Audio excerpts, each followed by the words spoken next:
At ngayon punta natin ang ating kaibigan na medyo na-late ng kaunti, na si Juan Lu para sa ating usapang pambata. Juan Lu and Nicolo, welcome back. Salamat, Tony Reg. Good morning, Kuya. Good morning, mga kasambahay. Nicolo, bumati ka. Ay, good morning, Kuya. Good morning, mga kasanggahay. Na-testo kaya meron to kaning usatang data. Teka, Tito Anlo. Bakit? Bakit wala to tayo last week? Last week, kasi po mga kasambahay, nung nakaraang Martes po, ay pumunta kami ni Nicolo sa Tacloban City. Binisita po namin yung mga bata na bumabalik sa paaralan. Kamusta naman po sila? Di ba kasama kita? Ikaw ang magkwento kung kamusta sila. Teka to na, isiting. Alam ka na, yung mga data to sa Tacloban, sa Katangian Central School, naayos na nun po sila. Maayos naman sila. Dapat naman dahil karapatan ng mga bata, lalong-lalo na sa Tacloban, na magkaroon sila ng ligtas at maayos na paaralan. Dahil sabi nga po ni Gato Rizal, ang kabataan ang pag-asa ng bayan. At sabi na ni Gat Nicolo, ang kadataan ang tag-asa ng Tacloban. Nicolo, teka muna, maiba tayo.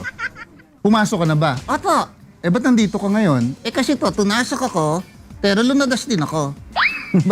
Ba't ka lumabas? Teka, hulaan ko. Siguro na late ka, hindi ka nag-flag ceremony. Ay, hindi to, Tito Anlo. Aga-aga ko nga eh. Nauna ta ako sa security guard. Baka naman wala kang baon. Ay, hindi to. Ang dami kong daon. Meron akong breakfast, lunch, tsaka dinner. OA mo naman, hanggang hapunan. Oto, kasi to, ang data tunatasok sa eskwelahan, hindi to gutom. Uy, tama, mahalaga. Mga bata, ang breakfast bago kayo pumasok, ha? Teka muna, bakit nga hindi ka pumasok? Teka, baka hindi ka pa nag-enroll. Ay, hindi to. Nag-enroll na to ako. Mula grade school, high school, hanggang college, in-enroll ko na. Para isang punta na lang. Ang OA mo naman. Umamin ka, alam mo, hindi tayo tinuruan ni Kuya Daniel, ni Brad Eli na magsinungaling. Masamang magsinungaling. Nasaan ang nagsinungaling? Masamang magsinungaling. Bakit hindi ka pumasok? Yung totoo? Yung totoo. Kasi to, Tito Anlo, nakausap ko yung teacher ko. Sabi niya, hindi dito daw ako ini-enroll. Naku, nawala sa isip ko, Nicolo eh. Di bale, enroll kita this week para next week pumasok ka na. Sige to. Teka, nakausap mo yung teacher niyo? Opo. May sinabi ba tungkol sa akin? Narani to. Uy, talaga? Ano sinabi tungkol sa akin? Yung totoo, ha? Yung totoo, nasaan ang nagsinungaling? Masumang magsinungaling. Meron bang maraming sinabi? Sabi mo, sabihin mo nga para alam ng mga kasangbahay. Sasabihin ko po daw yung mga nagagandang sinade o yung nasasanang sinade? Huwag mo na sabihin yung mga masasamang sinabi tungkol sa akin.